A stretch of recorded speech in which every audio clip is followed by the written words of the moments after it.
in Let's here. let's welcome everybody to the special meeting of the CCP. We'll start with a call to order. Madam Clerk, do you mind taking a roll call? I'm happy to do that, Chair. Thank you. Member Raven, Present. Member Olson, Present. Member Johnson, Present. Member Miller, Present. Member Larson, Present. Member Evans,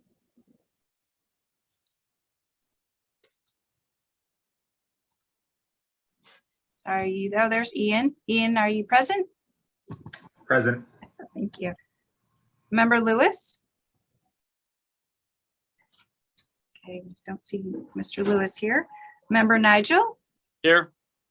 Member Valdez? Present. Member Vega? Looks like she's absent. Member Saylor? Here. Thank you. And Member Fruitnik? Present. Thank you. Looks like we have a quorum, so we can. Okay, now it says it's recording. Perfect. Thank you. Today's meeting is being held telephonically pursuant to the Governor's Executive Order number N2920, issued on March 17th, 2020. The order allows governing bodies of local agencies to hold their meetings electronically, provided that members of the public can also observe and provide public comment electronically. Just a couple guidelines. Other than CCP members, all lines will be muted and unmuted by the moderator. CCP members, if you wish to speak, please notate it by putting your virtual hand up or just saying chair, and I'll acknowledge you and we'll move forward with your comments. And if we can try not to speak over each other, it'll help us make a smooth meeting. We will have public comment after each agendized item. So with all that being said, let's move on to agenda item number 2, which is consider approval of the agenda. Julie, I don't know if you can put it up on the screen. If you can, that's perfect. If not, no worries. I hope everyone's had the opportunity to look at the agenda.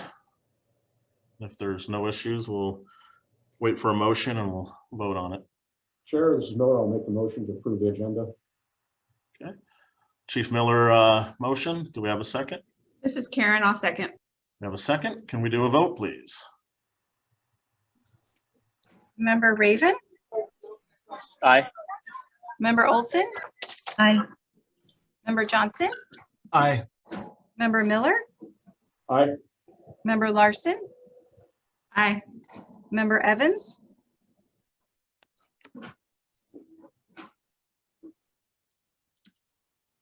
Member Evans, Ian?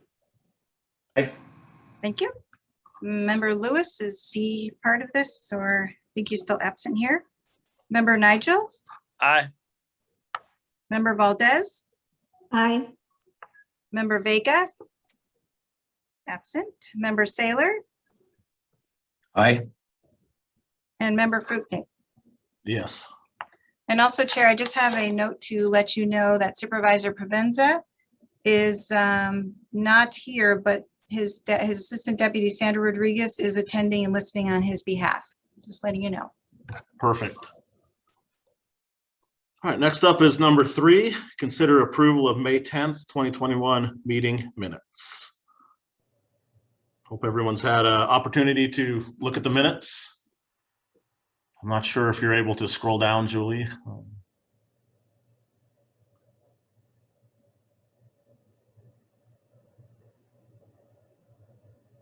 But if so, if there's no issues, can we get a motion to approve?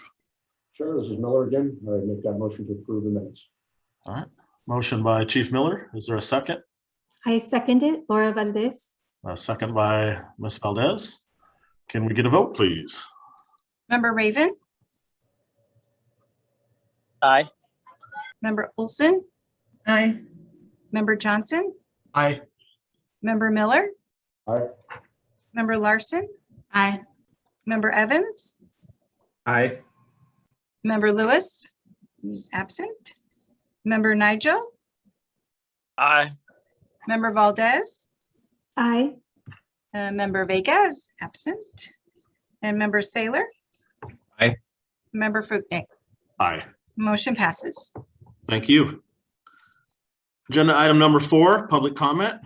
Opportunity for members of the public to address the CCP on subjects relating to CCP business and not otherwise on the agenda. Speakers will be limited to 3 minutes in time.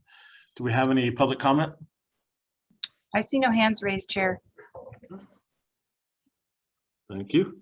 Brings us to number 5, any member announcements that anyone would like to make? I'm not sure if this is an announcement, but I did write a memo that I wanted to share when we get into the budget discussion. I'm happy to wait until we get on the budget item and have the clerk pull it up or talk about it now if that's your preference.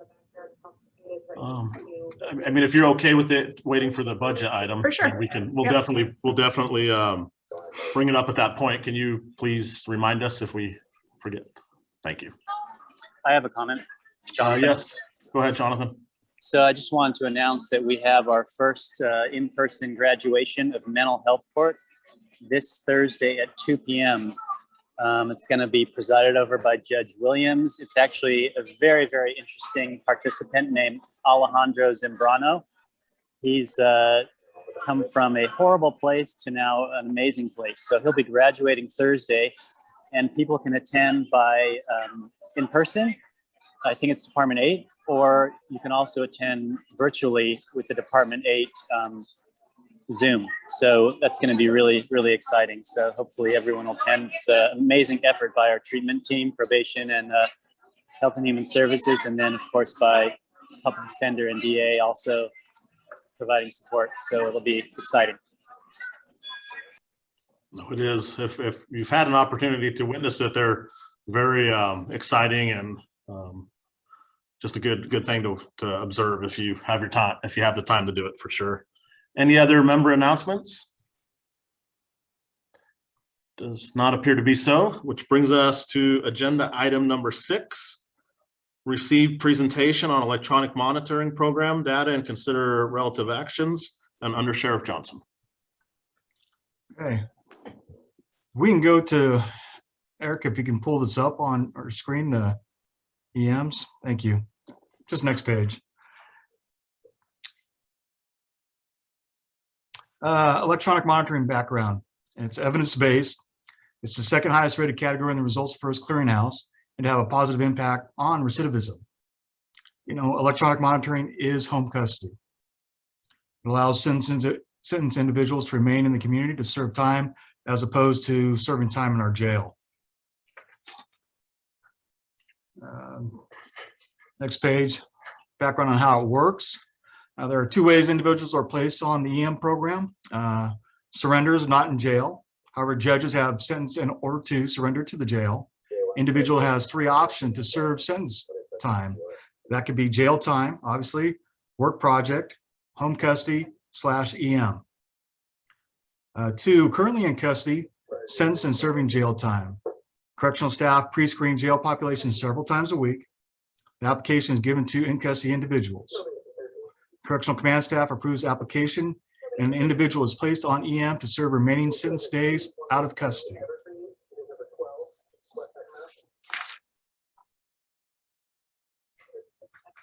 Next page, please. Continuing on electronic monitoring and how it works. It allows sentenced individuals to maintain employment, maintain and strengthen family ties and social support structures, and it obviously encourages and incentivizes programming. Next page, please. Performance plan. The stated purpose is to reduce the number of incarcerated individuals in our jail and maintain the self-sufficiency of individuals in the community. The goals are to reduce 1, recidivism, reduce the number of jail beds days, reduce costs in the local criminal justice system. Analysis for the fiscal year 1920 data and costs. How much did we do? How well did we do it? And is anyone better off? Next page. Number of FTEs, staff supporting EM program. Currently it's at 2 deputy sheriffs, 1 correctional officer 2, 1 correctional sergeant, and 1 SST. Next page, please. What you're looking at is a number of individuals on EM for fiscal year 1920, showing certain quarters, quarter 3, quarter 4, quarter 1, and quarter 2, obviously in different years. Next page, please.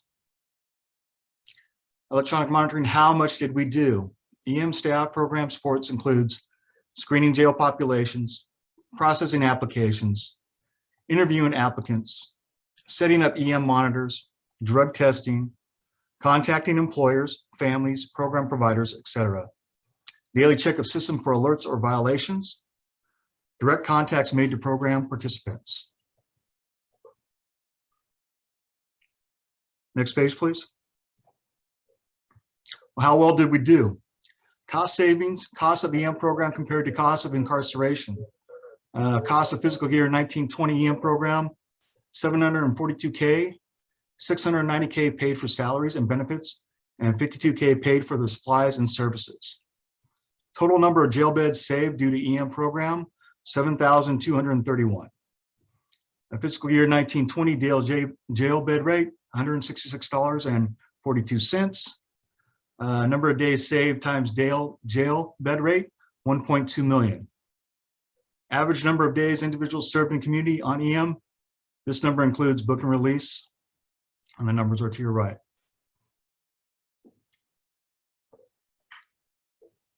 Next page, please. Electronic monitoring, is anyone better off? It's fiscal year 1920, number of individuals that maintain their commitments. Again, the different quarters for different years, and number of individuals that started commitments. Next page, please. Positive drug tests versus negative drug tests. Next page, please. Electronic monitoring, is anyone better off? Milestones and credits and GED. Days earned. Number of individuals participated in GED classes, and the number of individuals who earned their GED.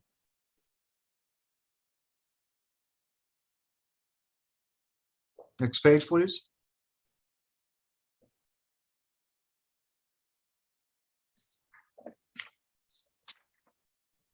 That's the last That's page. it.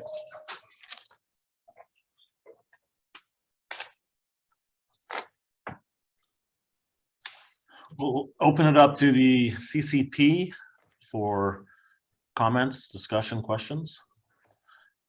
Supervisor Saylor, I see your hand up first. Thanks, Dan, and thank you, Dale, for your presentation. I find this very interesting. I have a few questions just for understanding on the. I wanted to hear your entire presentation before asking them. The first question has to do with the two ways individuals are placed in the program, and I have a couple questions there. Are there any book and release people, and where would they show in these two ways? And I guess that kind of comes to a overall question: are there pretrial electronic monitoring cases under your supervision, or are such cases under probation? I'm just trying to understand these two categories of monitoring.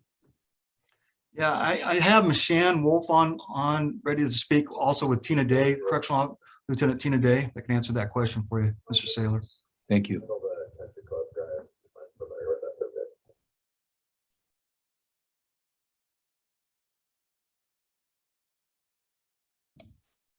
Okay. Hi there. Hi there. Hi. And let's see if can you get Tina on as well? I don't see her under the attendees. How did she log in? I'm here. Can you hear me? Oh, as Lieutenant Day. Oh, okay. Then she's in. Okay, sorry. Dawn, do you mind repeating your question? I'm not sure if I understood it correctly or if Tina got it all. Thank you. I'm on the slide that says electronic monitoring, how it works, two ways individuals are placed. And my question is these two categories, do they include book and release or any pretrial supervision for electronic monitoring?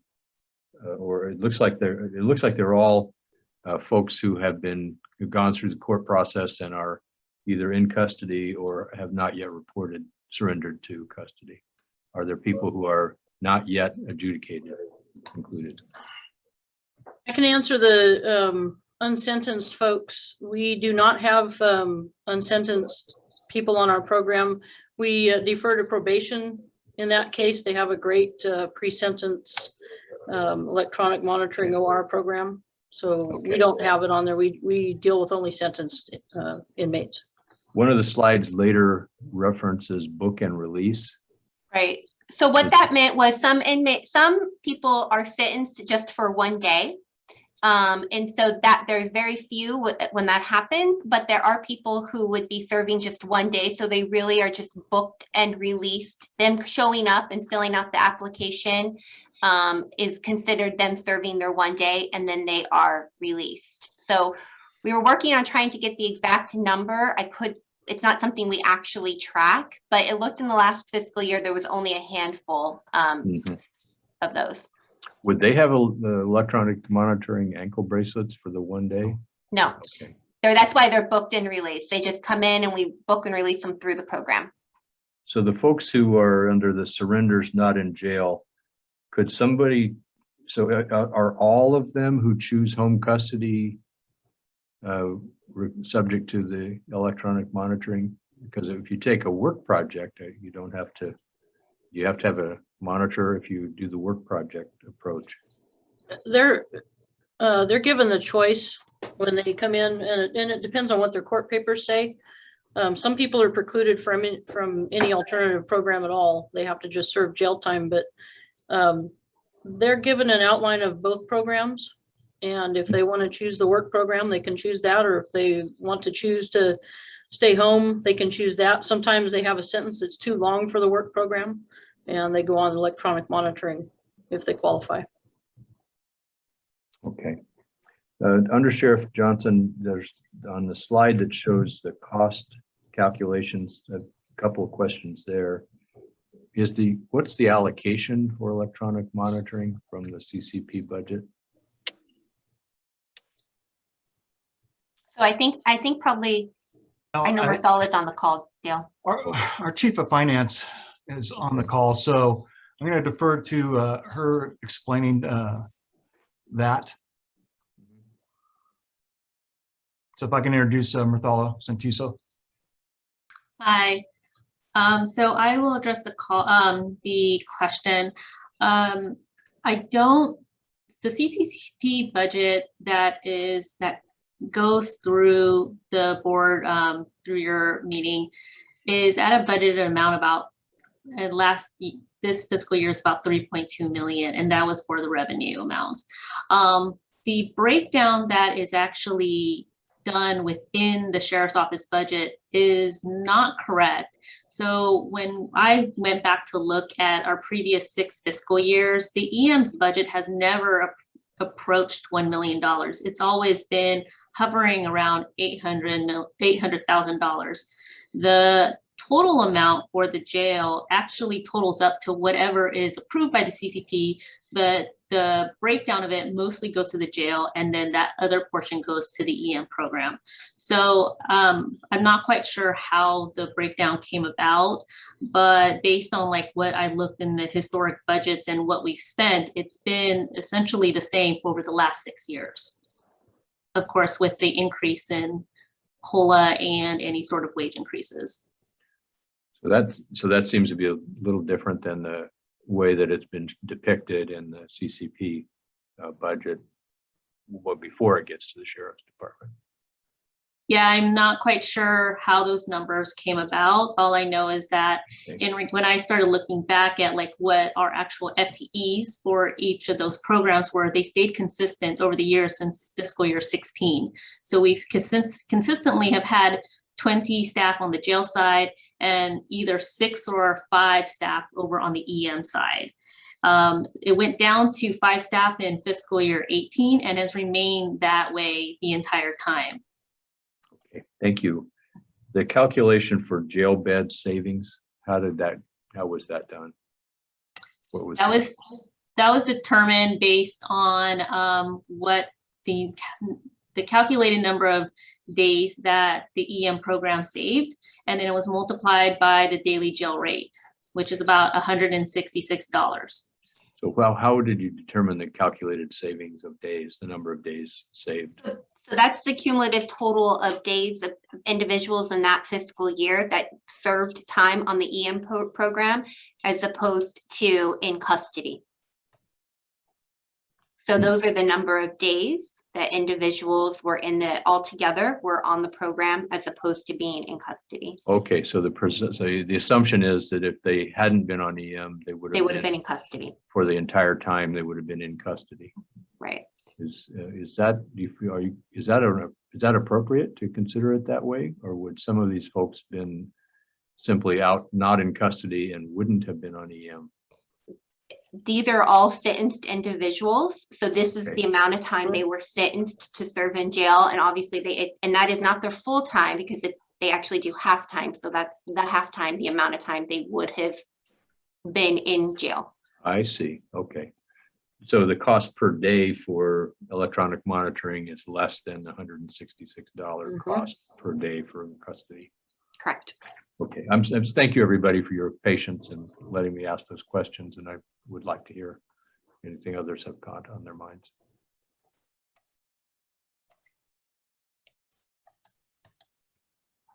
Others, I also see that member Garth Lewis has joined us, so he's here as well.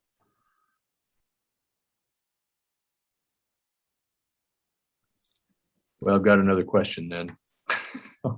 On the commitments, there's a slide that shows new commitments and completed commitments.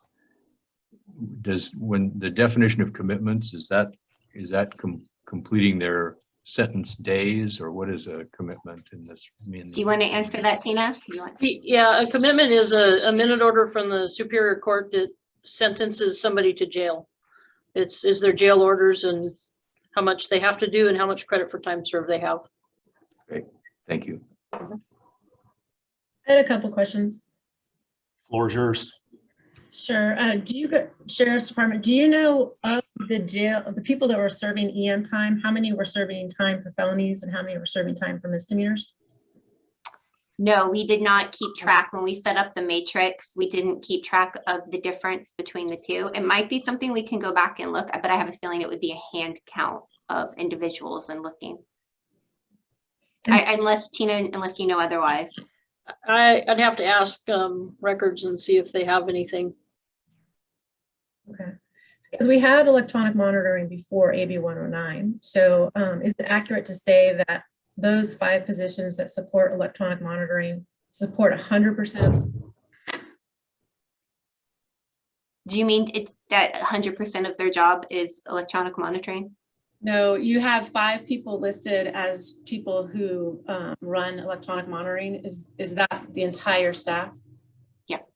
Okay, so AB 109 is paying for 100% of electronic monitoring, including misdemeanors. Actually, they're not paying for my time, and I do a lot with the program. So there's people who are paid for, but there's some others that are involved in it that aren't paid for. Okay, so that isn't 100% of the staffing for CCP or for electronic. Right. So that's just the portion of electronic monitoring staffing that's paid for by CCP then? Yeah, that's those 5 positions are the 5 positions that CCP funds for electronic monitoring. And then I know what Supervisor Sealer is referring to on page 23 of the entire packet. It says like P funded programs electronic monitoring is $1,068,000. Did that number didn't come from Sheriff? That number did not come from the Sheriff's Office. Okay. So I think if I understand correctly, you take the $3.2 million, pay for electronic monitoring, and whatever's left over goes towards jail beds. Is that right? No, I don't believe that the amount was broken up appropriately. The jail has always had 20 FTEs in it, and that has increased over the years, and EM program has either had 6 or 5, and that has increased over the years. So I don't know exactly where that breakdown came from, but whatever, it's split up among like both programs accordingly. Okay. And for the jail bed days, for the information that was submitted back in March, do you know how many of those jail bed days that AB 109ers served were post-sentence versus pretrial? No, I don't think that we keep that level of detail in the data. Okay. Thank you. It's something, if it's something that we need to keep track of in the future, we can set up matrix for that and a data collection process, but it's not something that we have done so far.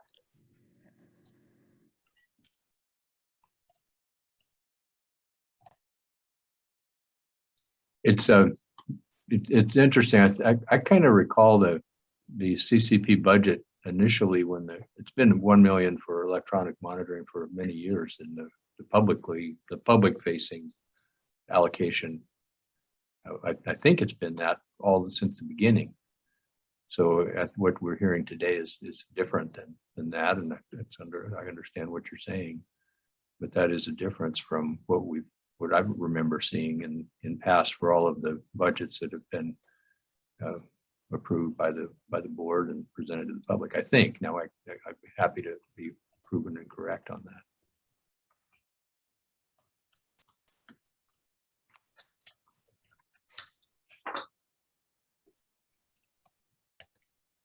I really can't talk to what was approved in the past. I just know what our budget has been for the last 6 years in the budget system and what we've spent. So I'm not quite sure, like, in regards to the breakdown and how it's like kind of translated from here to the budget process.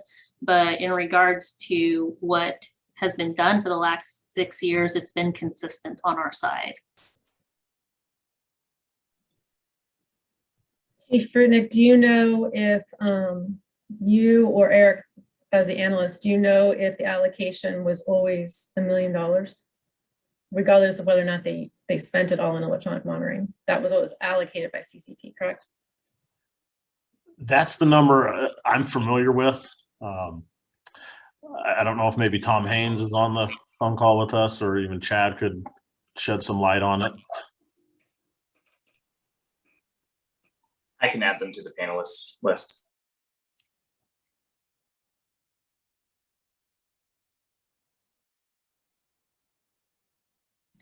Maybe while they're being added, I could just ask a couple questions if that's okay, Chief. So I just am wondering, first of all, I love that you used results-based accountability and the way you did the slides. So A+ Sheriff's Department for doing that. I feel like you're speaking my language. I'm wondering if the Sheriff's Department, like, obviously you find value in this program and see the benefits for your staff and for the folks that we're serving. And I'm wondering, do you think there's the capacity to serve more with the same number of staff to achieve cost efficiencies and more outcomes, for more of those good outcomes for more people, I guess is the question. We have actually served more at one time. We're taking on whatever is available to us to take on. The courts haven't been sentencing a lot of people for surrender. I suspect that's going to increase soon. So we'll increase our numbers. I wondered if some of the sentencing reforms and the, all of the criminal justice reforms have impacted those numbers, because I remember at one point, my recollection is there was more than 100 folks at any point in time on electronic monitoring, or that was our goal. That was a goal from somebody in the past who it was a very lofty goal, let's just say. Okay, thank you. I don't have any other questions. Thanks, Chief.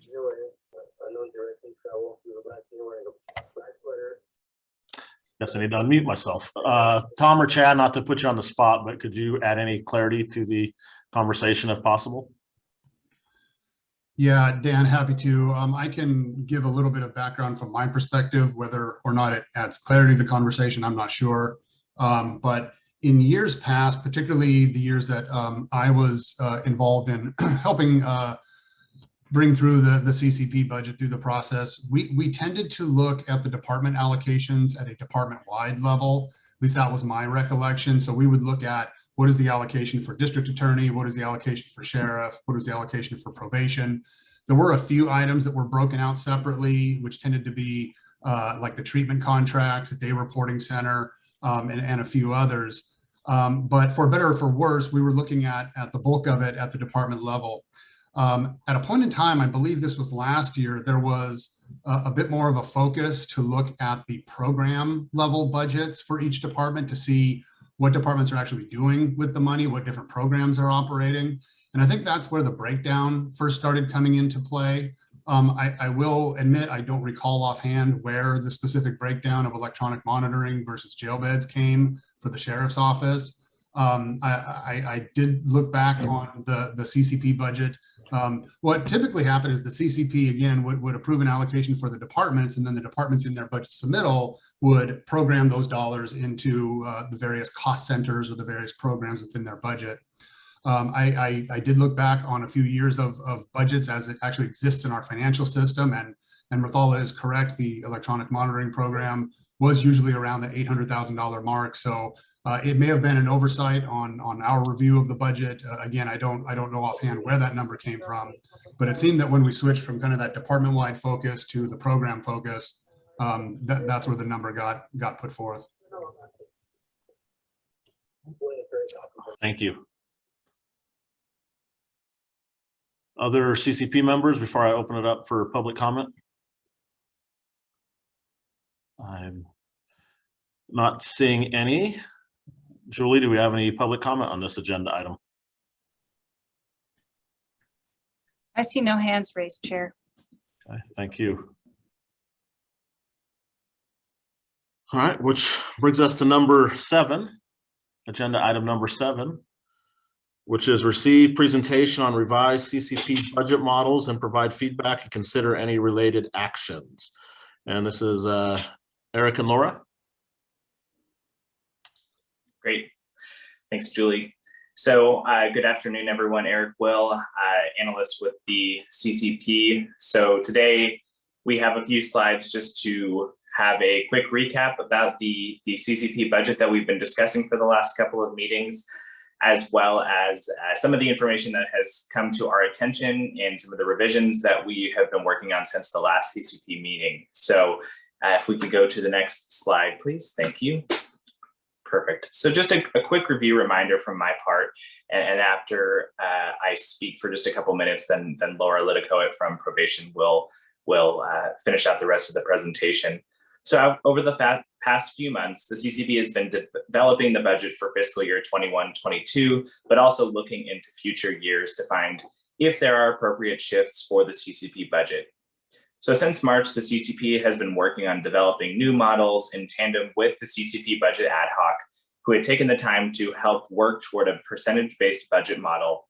And so since then, we've been discussing these various models for how the budget can be broken down, looking at programmatic breakdowns for the budget, really kind of diving more into how can the CCP's budget be more aligned with the CCP strategic plan, as well as the overall purpose of AB 109. So today's meeting provides another opportunity for the CCP members to discuss and vote on a budget model if appropriate. And if we could go to the next slide, please. So today we just have a few new pieces of information that have been included in the packet. So this includes new department-specific information for programmatic budgets, as well as new numbers based on the governor's May revise. Finally, we have options 5 and 6. So previously we had discussed there were options 1 through 3 that were developed through the CCP budget ad hoc, and then the district attorney brought us option 4. Since then, we now have options 5 and 6 that were developed between the last CCP meeting and today. And Laura will provide a little bit more information on those options over the next several slides. So if we could move to the next slide, please, and then we'll have Laura take it from here. Good afternoon, everybody. Laura Liticoat, Fiscal Administrative Officer for Yolo County Probation. As you can see on the current slide, on May 14th, the governor released his May revise to the proposed 2021 fiscal year budget. The revise included additional funding in both the base and growth funds for the CCP in the coming fiscal year. In coordination with DFS, staff has projected an additional 1.8 million in anticipated revenue due to the CCP fund in the next year. The May revision also provided some initial information regarding base and growth funding in the 22-23 fiscal year, allowing staff to project anticipated revenue for that year. The table on the left is the projected revenue that the CCP ad hoc budget committee was working with, and on the right would be the updated May revise information. Next slide, please. At the May 10th meeting of the CCP, a determination was made to focus continued efforts on refining models 1 and 4 of the proposed percentage-based budgets. As Eric mentioned, staff collected information regarding how departments intended to utilize increases or address reductions in their specific allocations. However, the increase in anticipated revenue in the May revise has caused significant changes to models 1 and 4. Model 1, which allocates all projected revenues, originally began reallocating funding to treatment and innovation, amongst others, in the first model year. And while it now does that, all areas in CCP are seeing expected growth in 21-22. Next slide, please.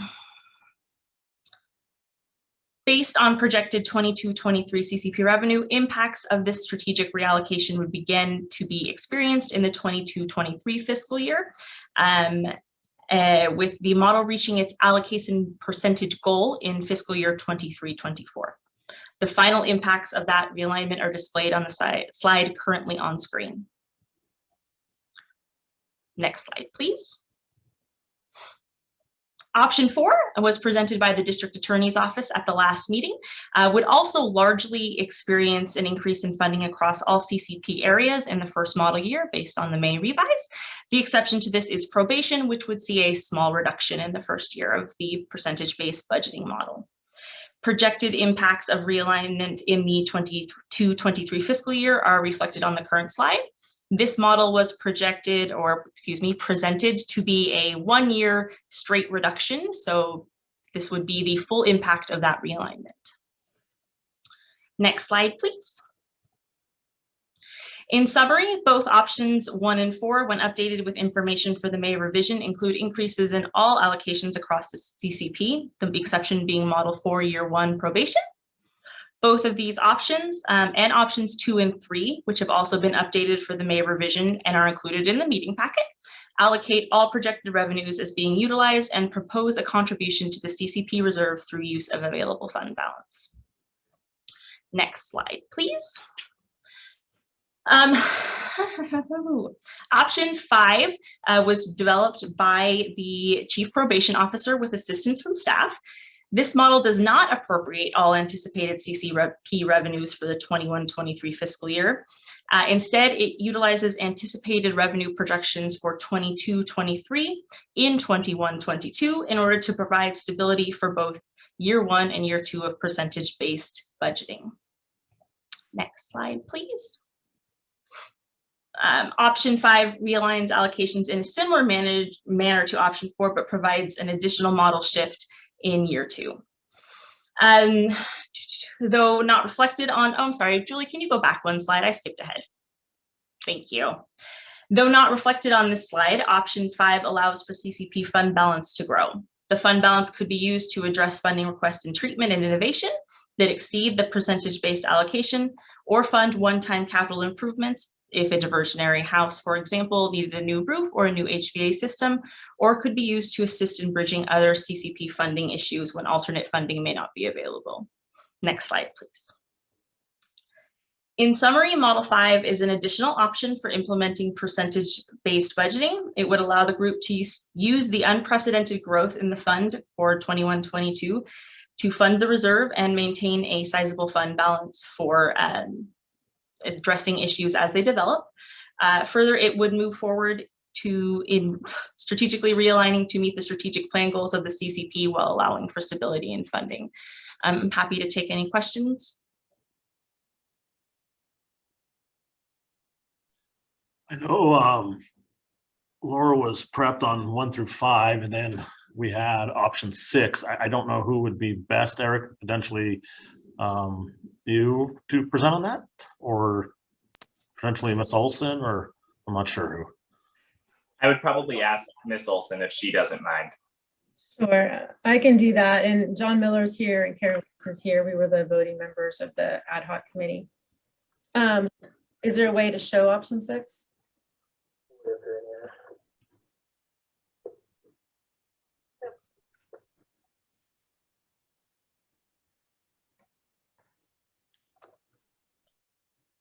No, that's my memo. Nope, okay. So Julie, if you go to the full agenda packet and Okay. then go to page 118, then we can bring up that very, very small text and then zoom into it. I think that should work. Okay, Thank you. got it. Thank you so much for explaining. Yeah.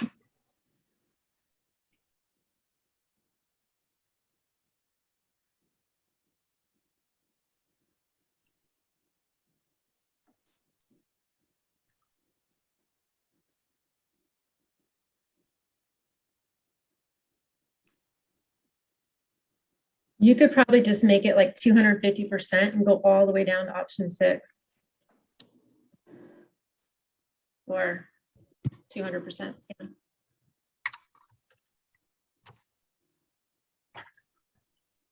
Oh, I see what you're saying. Okay, Yeah. totally It's- understand. Thank you. Sure. Option 6 is we re-looked at the options, the percentages that we thought were desirable, and the new budget with the growth.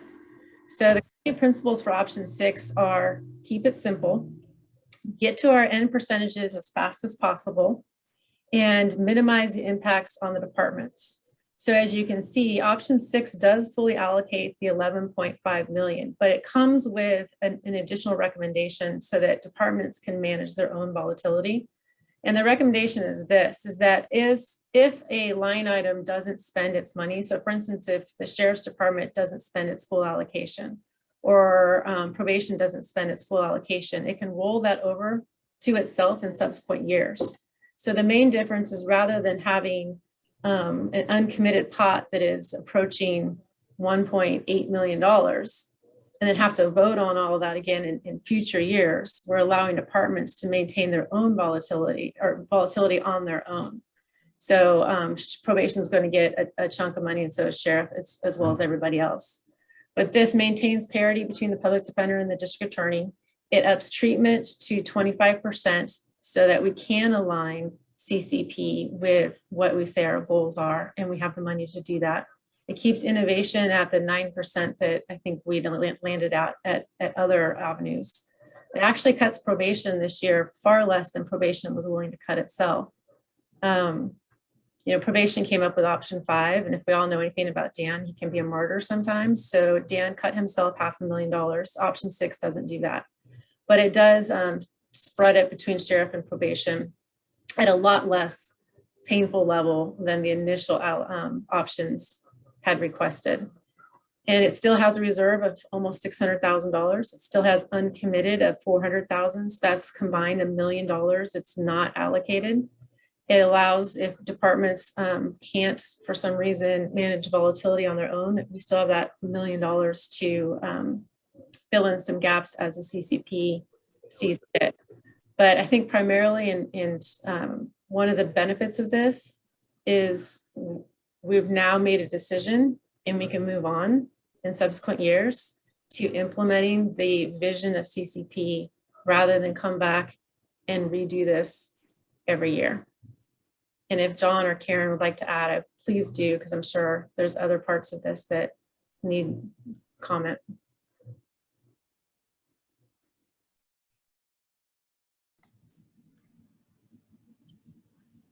Karen or John, or would you like to make a comment? You don't have to, obviously.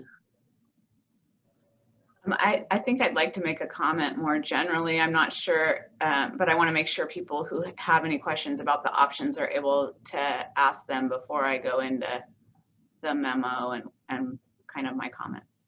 Okay. We'll open it up then to general comments about and questions about the various options. We'll open up to the CCP body.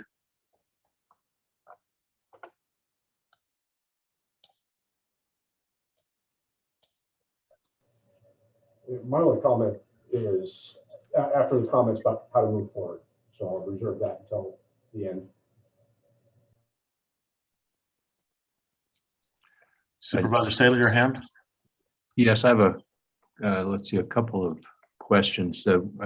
Supervisor Provenza and I discussed the definition of treatment, and I know if he were on the call, he would ask how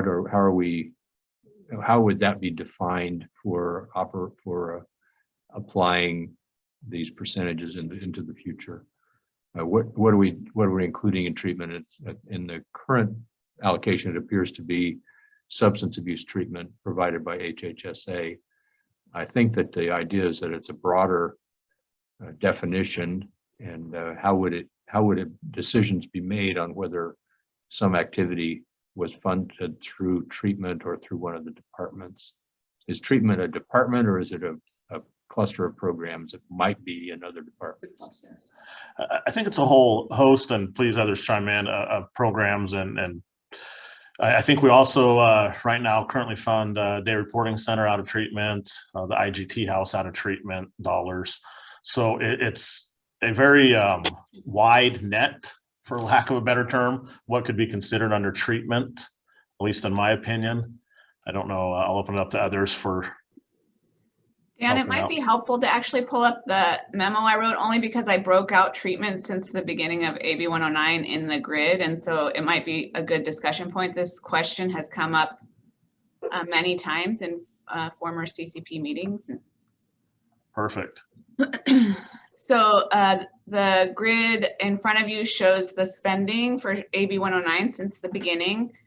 It also shows that both sheriff and probation departments have had about a 70% growth since the 12-13 fiscal year, versus treatment, which has taken about a 40% decrease since that same fiscal year. SCOE and the district attorney's office haven't seen any measurable increase during that same time. I think the other thing to note is that for every dollar invested, AB 109 dollar invested in treatment, whether it be with SCOE or HHSA for substance use treatment, another dollar comes back to the county. So it's a pretty good investment, a good use of our funds here for AB 109. So the fact that the dollars go down, I think, is disconcerting to say the least. We also just haven't had a mechanism as a body to reallocate unspent treatment dollars at the end of the fiscal year. So even though these numbers show you a decrease in treatment over time, it's actually even worse than this, because every year treatment dollars go unspent and then go back to backfill holes in other pieces of CCP. And so my hope is that today, whatever decision we land on, whatever option we land on, is a more equitable distribution that aligns with our strategic plan, with the board's strategic plan, and with the intent of AB 109, because the way we've been allocating these resources doesn't meet any of those criteria. So I just wanted to share this because that treatment question just continues to come up, and it hasn't been as transparent as it probably should have been over time. So I will pause there. Hey, Chief, it's Jonathan. Can I ask you a question, Karen? Because I noticed that the treatment is allocated right now, or the substance use disorder treatment, at about 540,000. And I don't have my notes in front of me, but only like 114,000 was spent, which is 27%. Why is it that you guys aren't making use of the full amount? And why is it that you always are having unspent funds?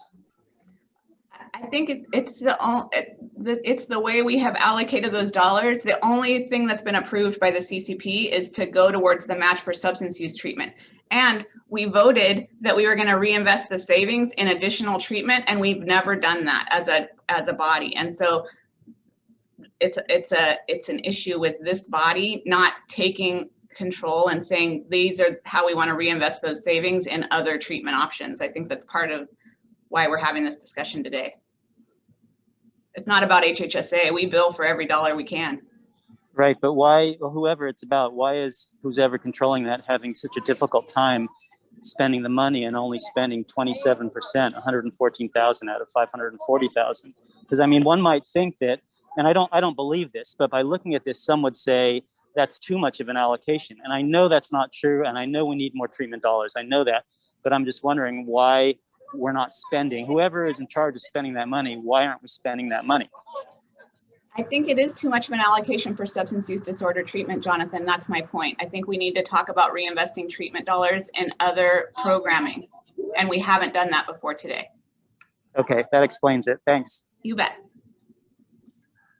And also, just for a little clarification as well, the numbers in the system, for lack of a better term, have been reducing over the years. And so we, for instance, have less probationers that we're referring to those type of treatment opportunities as well. So I do think there's opportunity in the future to reinvest outside of substance use disorder type of treatment as well. Tracy? Yeah, I do think it's worth just repeating for everybody that might be watching. AB 109 passed and became the law about, what, 11 years ago?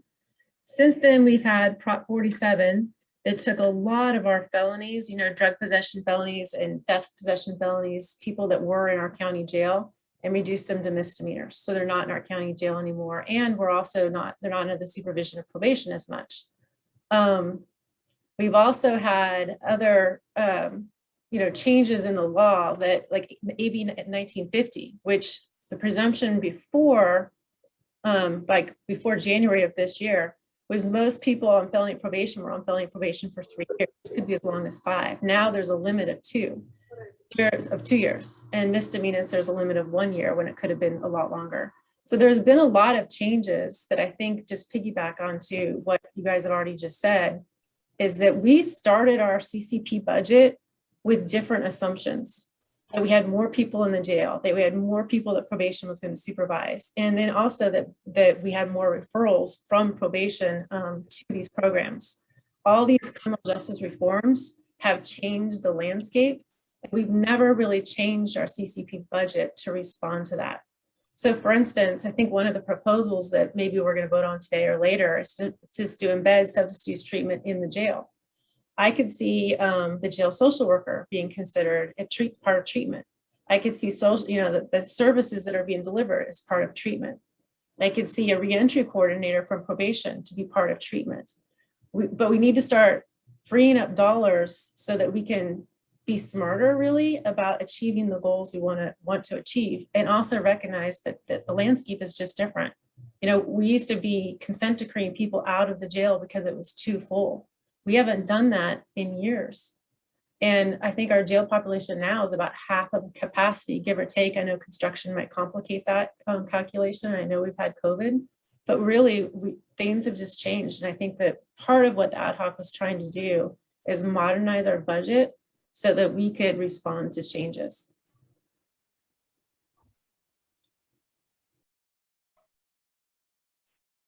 Chair? Yep, Under Sheriff Johnson. Tracy makes a comment about, you know, our jail is not the same capacity. And I realize during the COVID times, we did see a reduction in the numbers of personnel or inmates in our facility.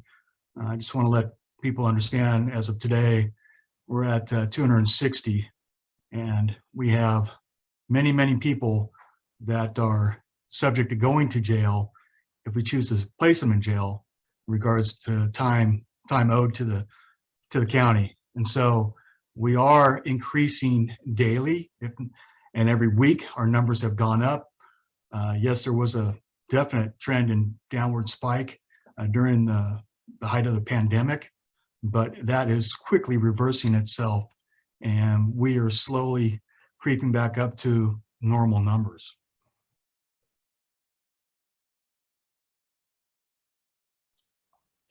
Jonathan? Thanks, Chief. So I want to share the DA's perspective on all of this, and this is going to pretty much tell you how the DA is going to vote. And I feel like a broken record, but when AB 109 started, it was during the Great Recession.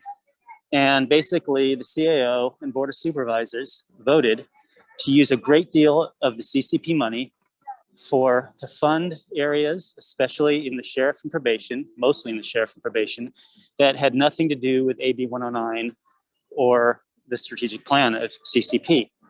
And now, unfortunately, we're in a position that we've seen for many years where we're seeing that. And when you look at the reports by the sheriff and probation, sheriff is a little harder to tell, but probation, you can see how much money is spent on, let's just say, regular probationers, felony probationers or misdemeanor probationers who are on formal probation. Has nothing to do with AB 109, has nothing to do with the strategic plan. But the problem is we're now trying to rip off the Band-Aid. And, you know, I've asked this question before, is the CAO or the board willing to help out those two departments that are going to be hit really hard?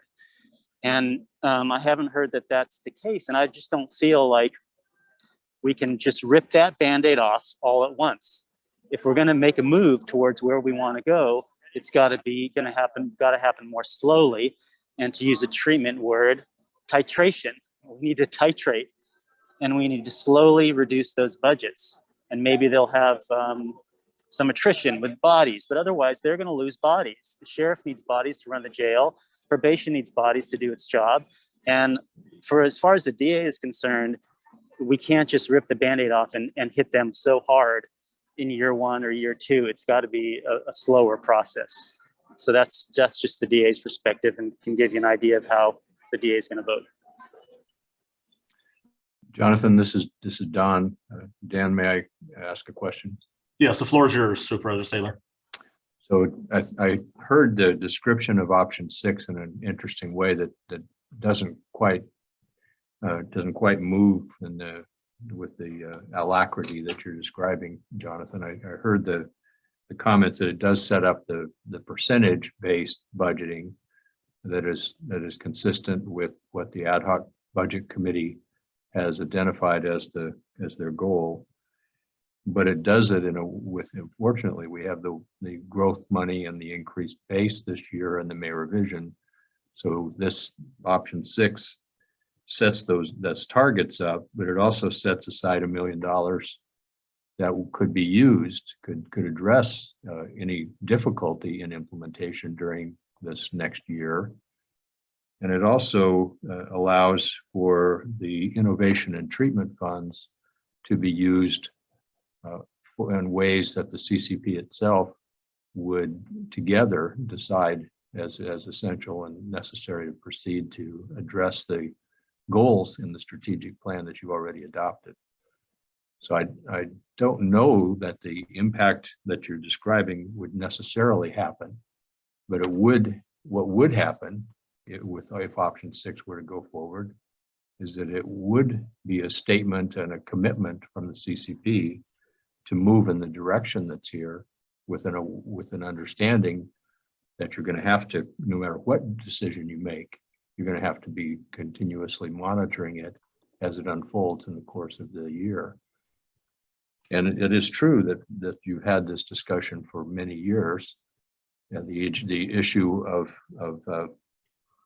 folks getting used to having exactly the same amount kind of comes out in the discussion of electronic monitoring, where I do recall in the first initial plans an allocation of $1 million for electronic monitoring. And I have no doubt that over the past 6 years, the Sheriff's Department has simply said, we're not using that money for this purpose. We are using it for another purpose. Well, I don't know that that's been what the CCP or the Board of Supervisors has specifically understood to be the case. So it's possible that some of the activities that are being done may actually go away, and that might not be a bad thing entirely.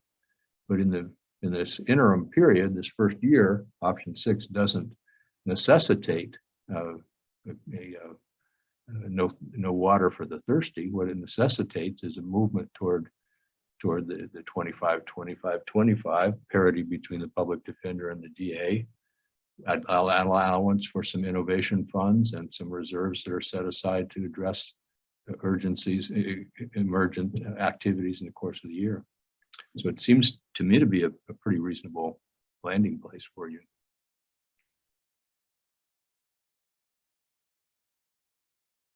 Under Sheriff Johnson.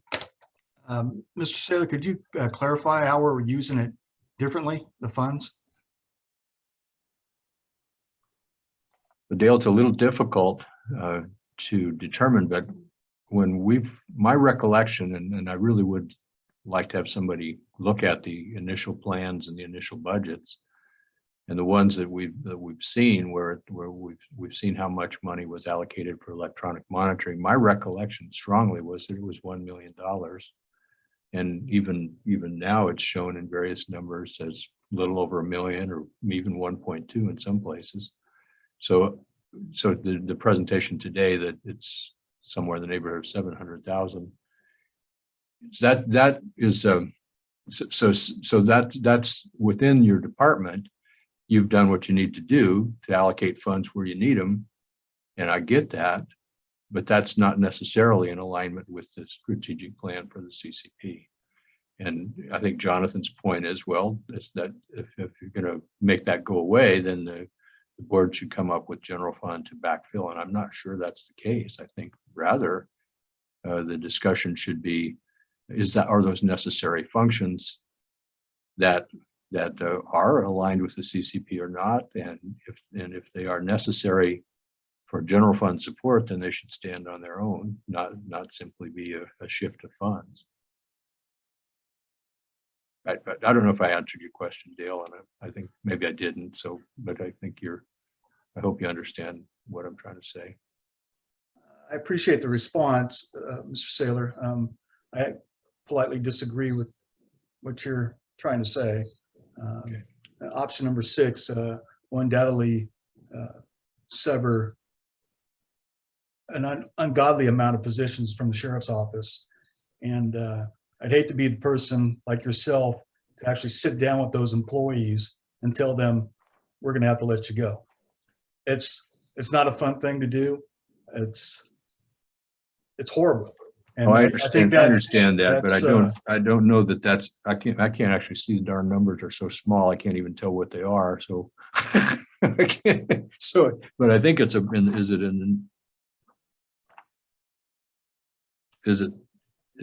what is the number of the dollar cut in the sheriff difference from the base in option 6? Can somebody read that out loud? Yeah. Julie, do you mind trying to? Thank you. Okay, so it's 320,000. So that I don't know how you get to an ungodly number of positions if that's what it's going to be. What is the cost of a single correctional officer or deputy for the full cost loaded?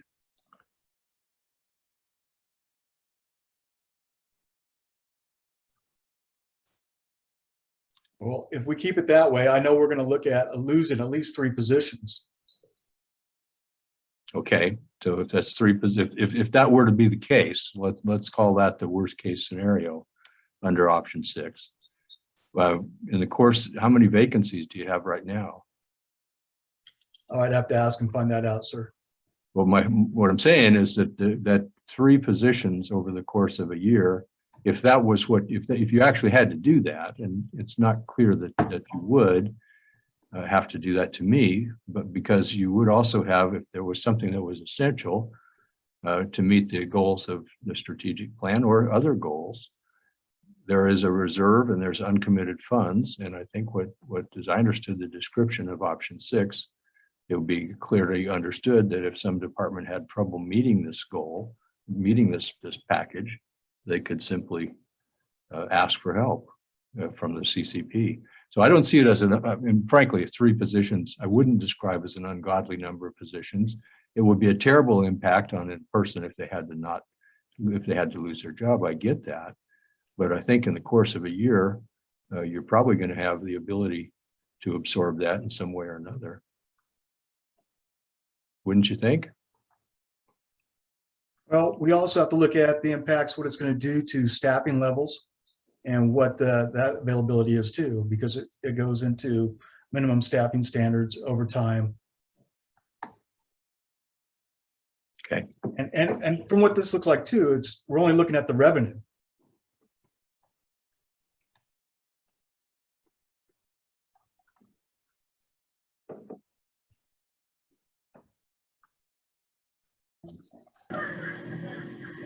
Chair, is it appropriate time to make a motion? No, we still need to open it up to public comment. So with that, we'll open it up to public comment. Actually, Chair, one other Oh, hold comment. on, Chief Miller, go ahead. Reserving to the end.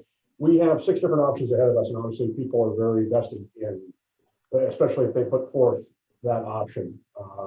And I was going to recommend when it's time to take an action, possibly as an option, I defer to Eric about how to do this, but perhaps. Chief Miller? Yeah. I'm not sure if it's just on me on my end, but it's definitely hard to hear. All right, sorry, can you hear me now? Hello? Hopefully it's a little better. Okay, my apologies. So repeat myself there. Obviously, we have 6 different options in front of us and people are very vested, especially if they presented those options. I was going to recommend, and I defer to Eric on how to proceed exactly, statistically speaking, if you will, how to narrow this field down. All right, I don't think that we're going to come to a conclusion of getting one of the 6 at this point in time. I just don't think that that's going to be a majority is going to carry.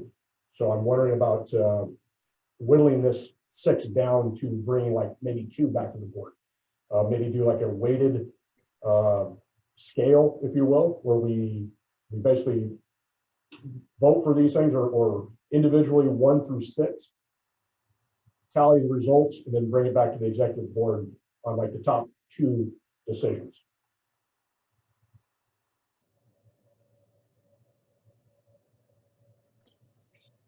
Well, I'm not 100% sure.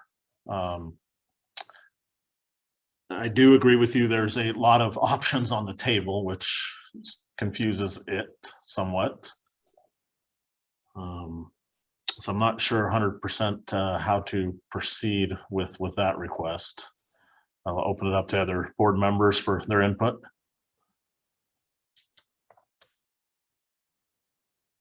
If there is any.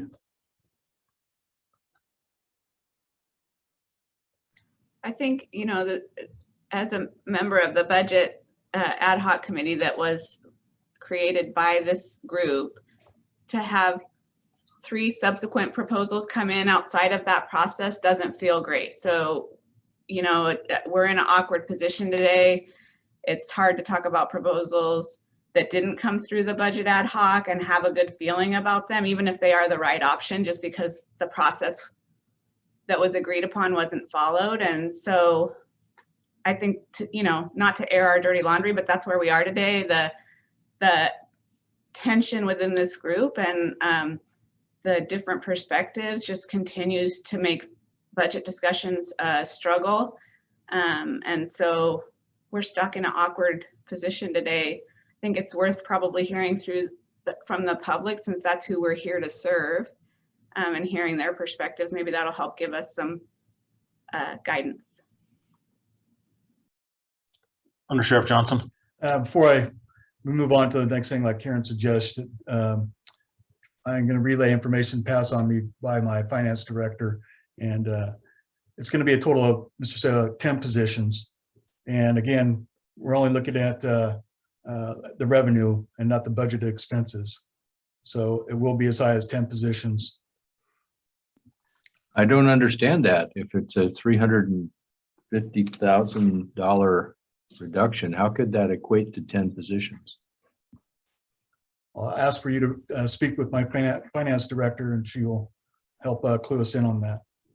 Well, that would okay. It just seems that would mean that they cost $35,000 each, and that's we know that's not true.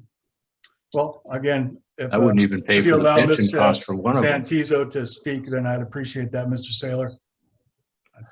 Yeah, if she's available, she can have the floor. Thank you, Dan. Hello, hi. I will be more than happy to address this. So when you're looking at the options, you're only looking at the revenue that is budgeted for each department. It's not including any sort of monies that were given by general fund. It also doesn't include any sort of monies that were given that was supplemented by the actual CCP fund balance. So when you're looking at the sheriff's office budget, the actual total budget for CCP is $4 million. That is $3 million for the jail bids portion, and that is about $968 million for electronic monitoring for next year.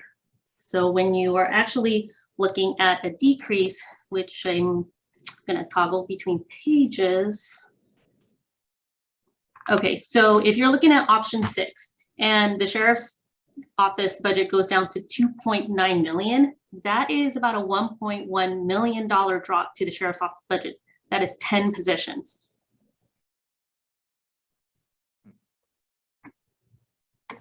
Okay. From, and the 3.9 million that you're talking about, is that, where is that current year funding? 3.9 million, I'm sorry. So I talked about, it's about $4 million for next year's budget for the sheriff's office. That's what our actual budgeted amount for the 20 positions and 5 positions for, I'm sorry, 25 positions for the entire project. So 20 for the jail portion and 5 for EM. And that includes also supplies and services. But it's not just the sheriff's office. Every other budget is going to be impacted in this way because you're only looking at the revenue portion.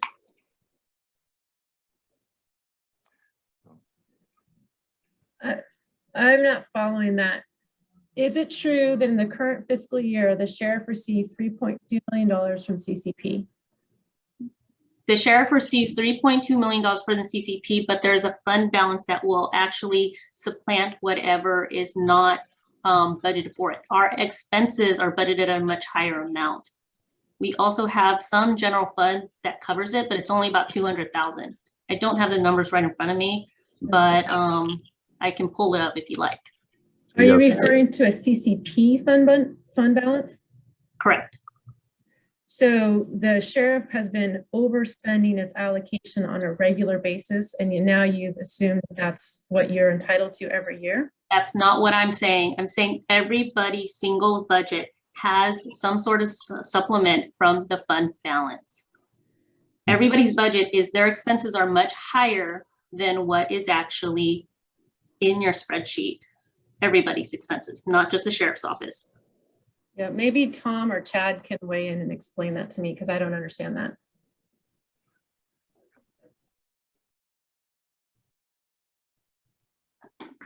I'll go ahead and chime in, Tom.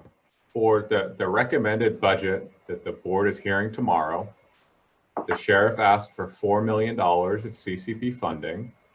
However, for the budget for tomorrow, we have held the department's CCP allocation static to the amount needed, or the amount that was approved and adopted last year. So the sheriff's CCP budget is static in the budget hearing tomorrow. The gap between the 4 million and the 3.2 for that cost growth that Mirthal is talking about, we are funding that with general fund to bridge that gap right now, recognizing the CCP has not finished their conversations on the budget and will revisit that at adopted. So in the budget presently, it's a status quo budget for the CCP for tomorrow. So this is, go ahead. So I'm not seeing a gap of 1.2 million. I'm seeing a similar gap of approximately 300,000 to 400,000 that was being shown in the exhibit earlier. Okay, so Department of Finance agrees that the gap between what they're currently allocated and what they're contemplating being allocated if we go to option 6 is $320,000. I can't say exactly 320,000. I haven't reviewed that attachment that closely, but I would say it's in that $300,000 to $400,000 range. Okay. Karen, you were next, and then Mathala.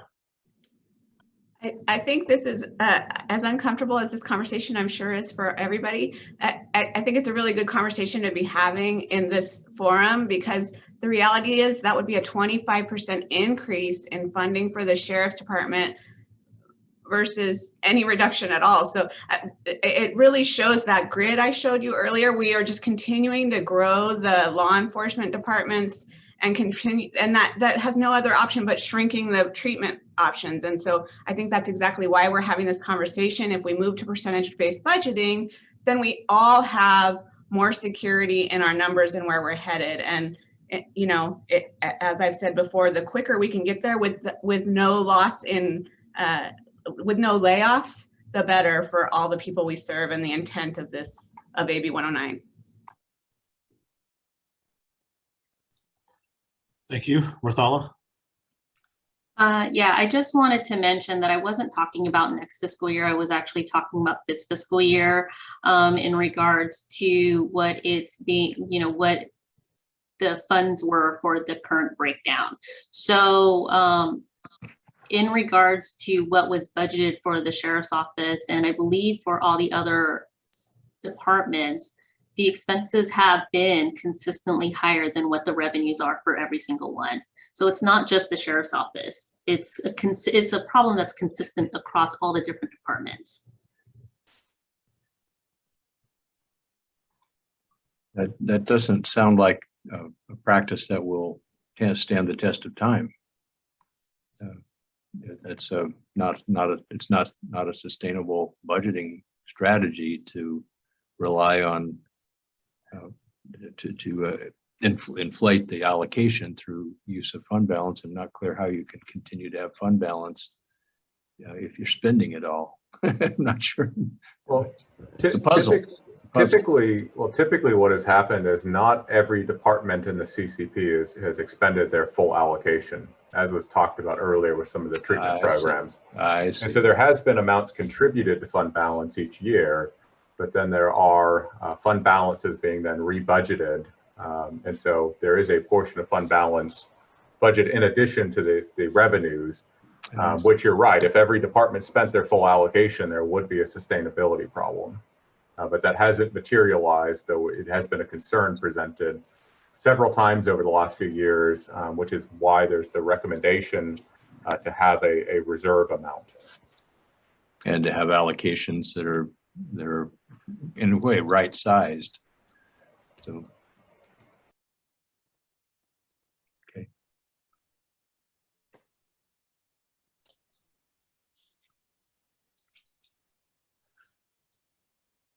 Okay, we'll open up to public comment here momentarily. Just my thoughts, since I haven't weighed in yet. I'm conflicted. That shouldn't surprise anybody. I do believe we need to grow treatment funds, and I do like the idea of getting to a certain high percentage into the treatment category. On the flip side, from a department that's going to have to adjust accordingly. But I also agree with that philosophy and weaning my department off of the CCP funds to an extent, because we are doing functions that aren't necessarily aligned with the strategic plan.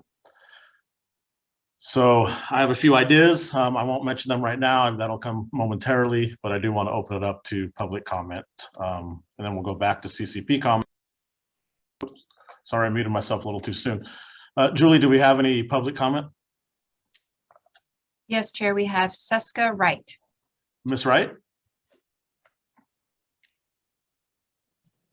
Hello. It's been interesting observing this process over the last 4 years.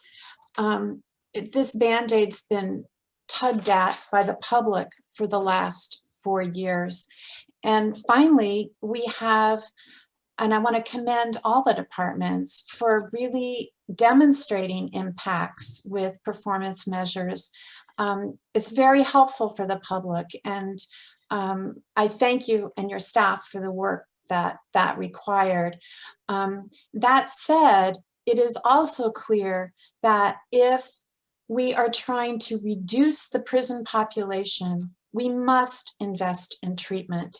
And option 6 seems totally reasonable and in alignment with the strategic plan and the mission. And I'm always sorry to see government jobs go, jobs that have good benefits. But I'm confident, having given that budget discussion, that as a county administration, you can find ways to not cause undue hardship on those individuals. So as a group, YOLO People Power, we've been monitoring this for 4 years, and I can say confidently that there is a lot of people in Yolo County who would be very pleased to see this body recommend option 6. Thank you. Julie, next. We have no additional hands raised, Chair. Okay. Well, you know, one of my thoughts, and I'll throw it out there, is option 5, for instance. If we take some of the uncommitted funds and apply them to treatment, that could potentially be an option. Also, option 6, if it's the way that people would like to go, I would like to recommend potentially splitting the difference. I do believe in parity, and it is important to me potentially reducing probation just a little bit more, increasing the sheriff just a little bit more, and getting our 2 departments to 27.5%. That would give us treatment still at 25, and it would reduce that. It would be percentage based, so that could be an option as well. With that, I'll open up to turn it over to Mark Nigel. His hand's up. I was just, thanks, Chief. I was just going to follow up with what Chief Miller was talking about. Maybe it might be worthwhile to go through each option, see which ones receive the most votes. And if we narrow it down to 2, then maybe do some things that you're talking about to take people who might not be in favor of it yet, but maybe with some suggestions on what it would be for them to be in favor of it, or just to see if one of those options passes.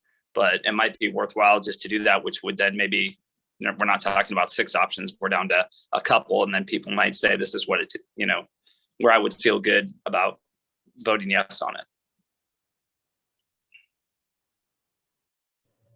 it. Tracy, your hand. Yes, Dan, I wanted to just point out in option 6, sheriff takes an 11% reduction and probation takes an 11% reduction. So please don't offer more than you need to. Taking the exact same percentage reduction as the sheriff's department. So this is Jonathan. And so 2 and 3 were already off the table. So I'm not sure why they came back, maybe because of the additional funding we were seeing because of the revise.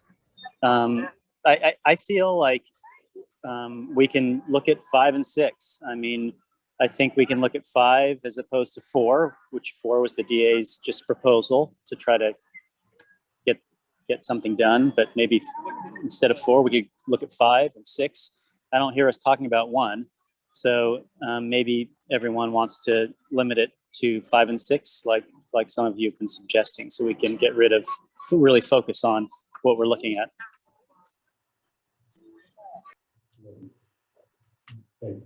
Dan, I was going to point out that you're actually offering option number 7. What? You're offering 7. Right.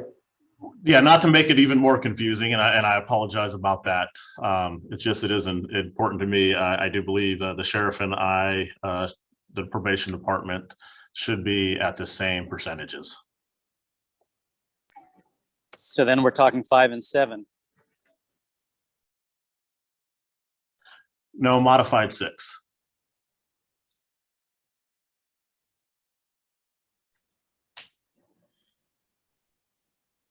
So I guess we can go through that in essence. It does sound like 2 and 3 are kind of not there. Or does anyone think others? Please chime in. Otherwise, I should say. Suggest we make a motion to remove options 2 and 3. Do we have a second? Maybe we could just do like a straw poll of which 2 we want to do. It seems like that's the better way to go. Because it sounds like Jonathan kind of just said, are we talking about 5 and 6?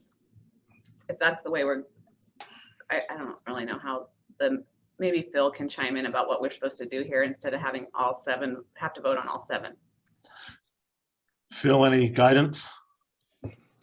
You know, it's a little hard to narrow down the field without more input from people. I mean, in a situation like this, ordinarily I'd look to group for a motion, frankly, to see, and, see if the first motion or two is able to hit the mark and get to a majority vote in support of one of the options or an option with modifications. I think it's a little harder to go through and take options off the table, but there's no reason it couldn't happen that way.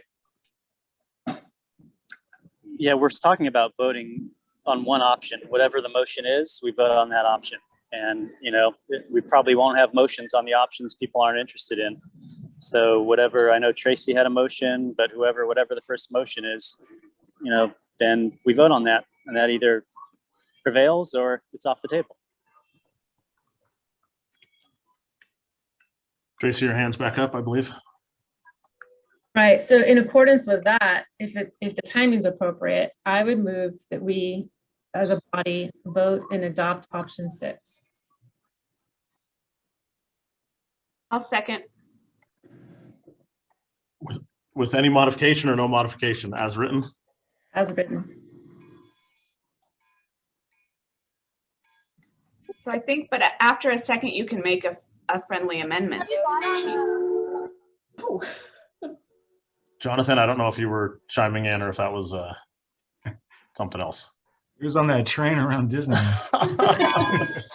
That's the train. That's the train. I'm sorry, everybody. That's all right. You probably haven't, probably not as good as time as you had hoped, but probably better than we are having at the moment.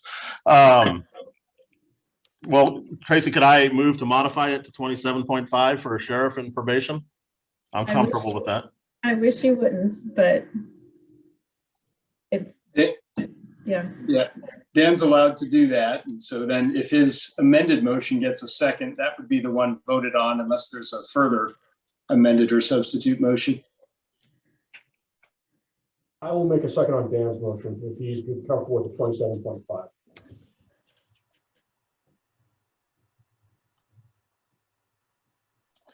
So Phil, I'm assuming it's time to call for a vote. If there are no further amended or substitute motions, yes, you'd call for roll call vote on the motion on the floor. Is there any other modified motions? I don't know if I said that right, Phil, but what Phil said. Dan, what's the motion on the floor, just for clarity? To, I believe, and correct me if I'm wrong, Tracy, but to go with option 6. However, to modify or amend the sheriff and probation's ending percentage to split the difference, in essence, drop probation a couple percentages, increase the sheriff a couple percentages to get to 27.5 apiece.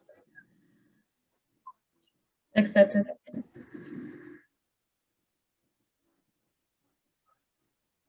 Any other comments or potential modifications? Julie, can you do a roll call vote, please? And Julie, this will be a Oh, roll sorry. call vote of the executive committee. Thank you, Phil. Member Raven?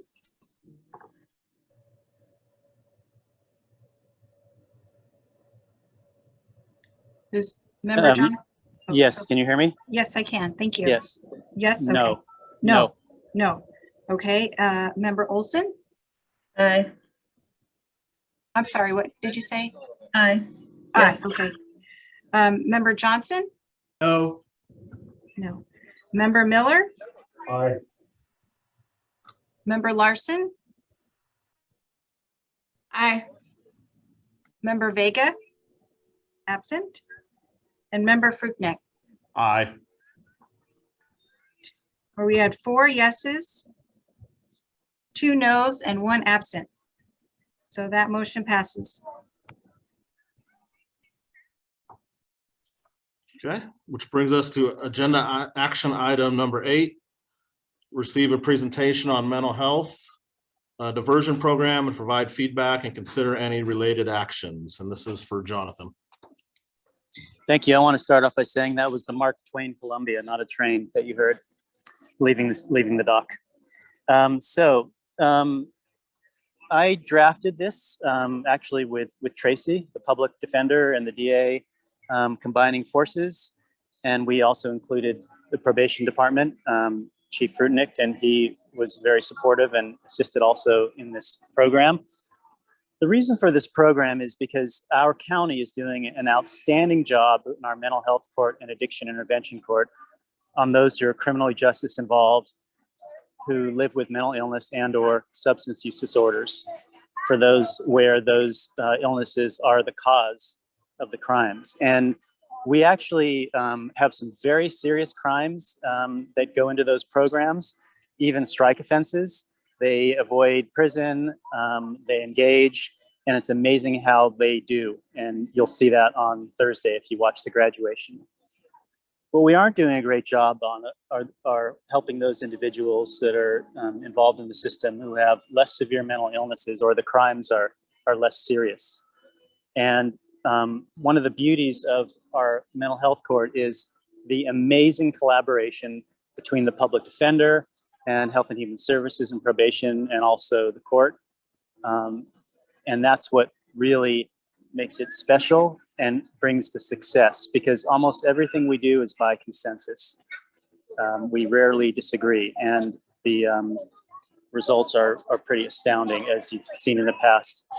So what I propose is using some treatment dollars and innovation funds to develop a program similar to mental health court, where we would have funded bodies, one from the DA, one from the public defender, and then a probation officer, and also a treatment team. As I said, it's important that we have dedicated individuals that can work together as a team and all be on the same page, because what's happening now is you have our assigned trial deputies all trying to do this, and it's not going well. We have a mental health diversion law, which was put into effect in 2018, and that's not being utilized by the parties involved. And I believe that with this program, we would see the level of success with that different population that we're seeing in a mental health court. The treatment piece would be a CBO, because as we know, we're trying to move away from using Health and Human Services staff because of the cost, and which goes off into perpetuity. So we're looking at contracting with a CBO. And then, as I said, we would have a deputy probation officer, a deputy public defender, and a deputy DA all involved on this team that would hopefully get excellent results for that population who are suffering from substance use disorders, mental illness, and committing crimes as a result. So as I said, this was an effort mostly written by me and Tracy, and then reviewed and supported and edited somewhat by Chief Fruitnick. And we hope to use the treatment funding for the probation officer and the treatment team. I want to use the innovation fund for the public defender and DA, because this would be modeled kind of after that mental health diversion law, which is PC 1001.36. And I don't believe there's a single county in the whole state that is using this sort of model and using CCP dollars to fund a dedicated team to work on this mental health diversion bill. And so it would be very, very innovative. I know from our end, I'm actually on our mental health committee for the whole state for our association. And I can tell you that I haven't heard of a single program like this. And it would be very exciting and I think beneficial for the population that right now is underserved.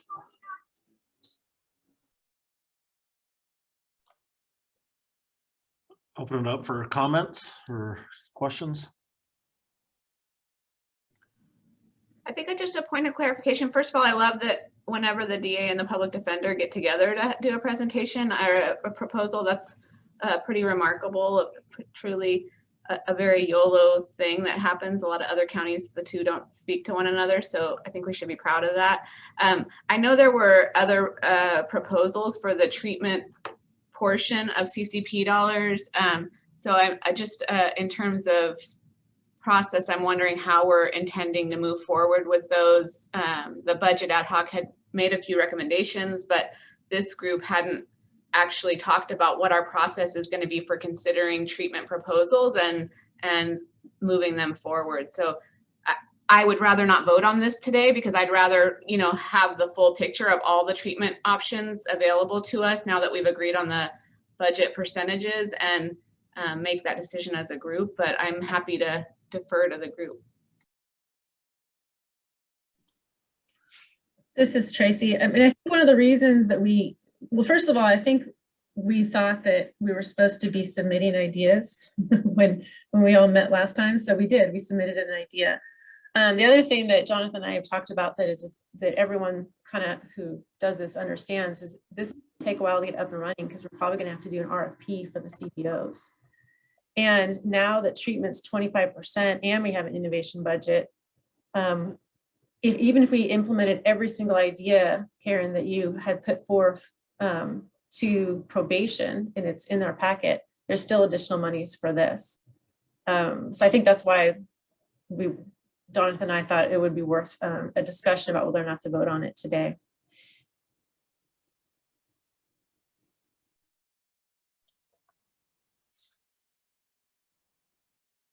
With that, I'll open it up to public comment on this agenda item, and we'll go back to the panel for discussion. Julie, do we have any public comment? I see in the chat that someone said they had comment. Yes, Linda? Go ahead, Linda.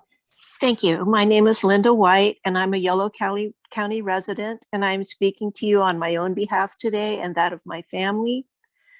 I am very much in favor of expanding opportunities for criminal justice diversion for those suffering from mental health challenges, as outlined in agenda item number 8. The very best opportunity for success is when there is a collaborative effort with structured support for the recovery of the participants, such as the model we currently have with mental health court and addiction intervention court. My family received the best possible outpatient structure by working with the awesome forensic team, and we are most appreciative of that. I am thrilled to see that there is another collaborative effort and proposal for a dedicated mental health diversion team for those with lesser mental illnesses or less severe criminal justice involvement.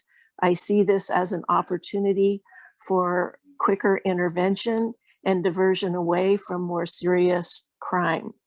I totally support wholeheartedly this issue. Thank you very much. Thank you. Julie, next public comment. Joseph Farrow. Mr. Farrow.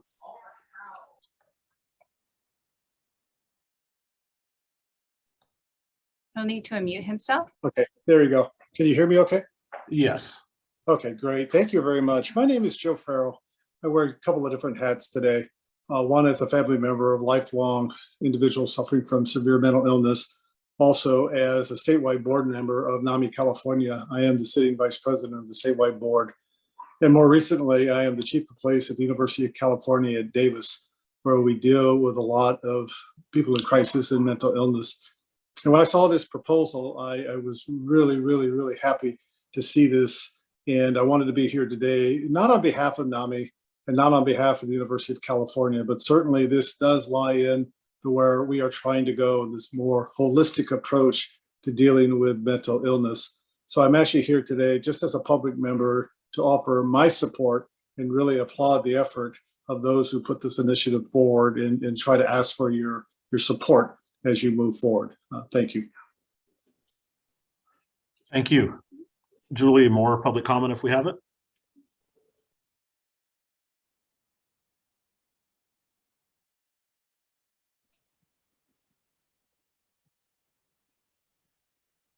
It looks like potentially a miss, right?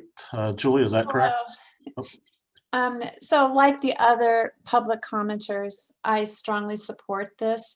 It does not include performance measures or evaluation, which I believe should be in any program, particularly those that are a new idea that hasn't, so I think there needs to be a process so that the those people participating, both those with mental illness, and those people participating as service providers can learn from the experience.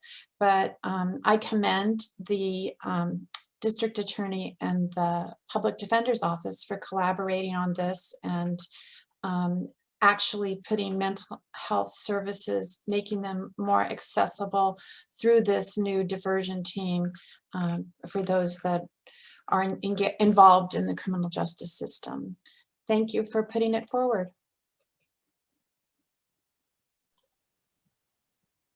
Thank you.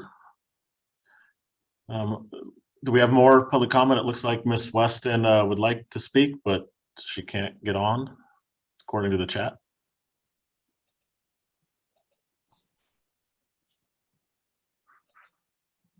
Ms. Weston, if you're there. Can you hear me?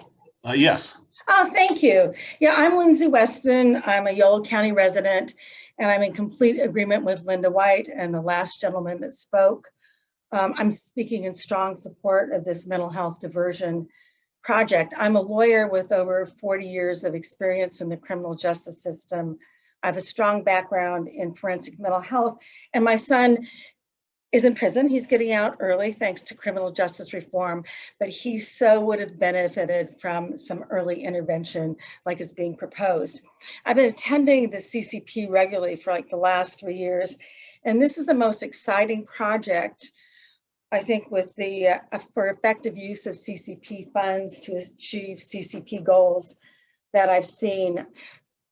First, I mean, we need to expand the number of people that can benefit from early intervention. We know that felonies, many of the programs are limited to felonies, but the vast majority of people that are charged with offenses are charged with misdemeanors. And the vast majority of people that have mental illnesses don't have the serious mental illnesses that would qualify them for other diversion programs. So I think this is exciting that we're doing it. And one of the effects is that if we intervene effectively earlier, we may prevent later and more serious criminal conduct. Secondly, I think this program as proposed has an excellent chance of succeeding. First of all, we don't need to reinvent the wheel. We're using an existing statutory framework. I think the analysis presented in the proposal of why the adversarial system is hard in terms of getting diversion programs to work is excellent, and it really supports the need for a specialized program. And I think crucial to the success of this program is that the probation department, the DA, and the PD have a proven track record of working collaboratively and of getting things done, which is really excellent. And I could say a lot more, but a lot of people have already said it. So I just think finally that when we use money up front for early intervention, it pays huge dividends in serving our community, and it ultimately saves us, the taxpayers, money down the line. And so I want to thank the parties for putting this together. It's exciting. It's really exciting, and I think it'll work. So thank you very much. Thank you. Julie, is there any other public comment on this item? There are no additional hands raised, Chair. Thank you. Oh, Supervisor Saylor, your hand is up. It's not public comment, I don't think. I just have a question on the program. Is this pre-disposition, pre-adjudication? Is it diversion before a court has found a suspect guilty of something? It is. Yeah, I mean, Tracy just said it is. It is and it isn't. So the mental health diversion law is, but that doesn't mean there could be some instances where it would be post-conviction. And if it was post-conviction, it would mean that that individual that has a conviction or a deferred entry of judgment would not get any treatment and would just be on probation. And that's not a good thing. But some of the crimes are a little more serious and more involved. So it could be. But the goal, to your question, Supervisor Saylor, is that it would be even pre-filing. So there would be no complaint filed. If there's a complaint filed, then we'd move to work on the diversion after that. But so for the most part, yes, that's the goal, but there might be some exceptions because we don't want to leave out some of those people who have been or will be convicted. I wanted to just respond very, very quickly to Ms. Wright, because she made a very, very good point about outcome measures. So if you look at the packet, you'll see the outcome measures that were prepared by Probation and Health and Human Services for mental health court. And you see extreme decreases in jail bed days and hospital bed days and state hospital bed days and arrests. And we would have something similar to that for this program.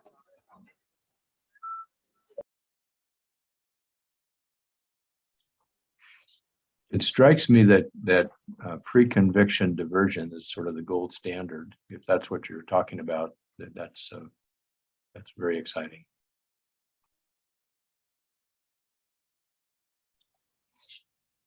Okay, so it looks like we have two options. We can either move forward if there's a motion.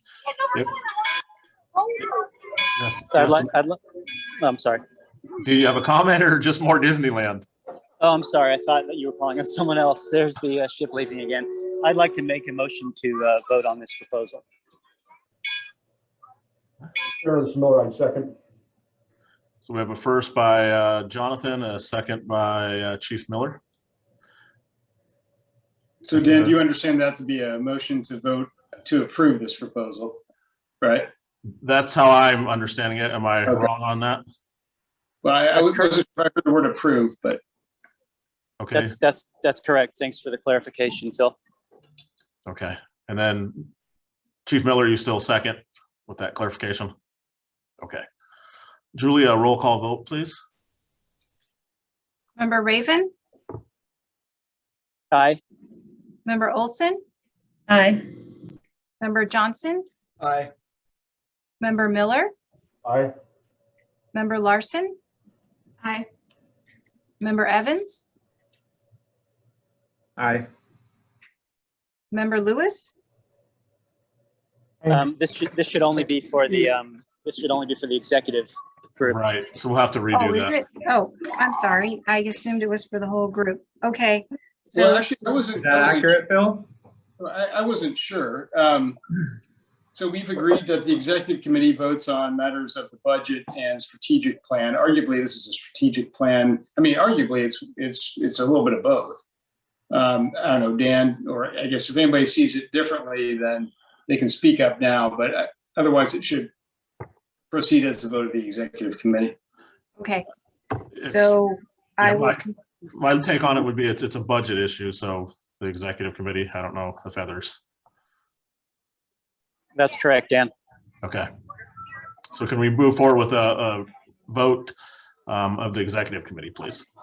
Thank you. Okay, so I will go to, let's see, we finished with Member Larson. And then we'll go to Member Vega. She's absent, and then Member Fruitnick. Yes. Okay, motion passes. Karen, you have your hand up?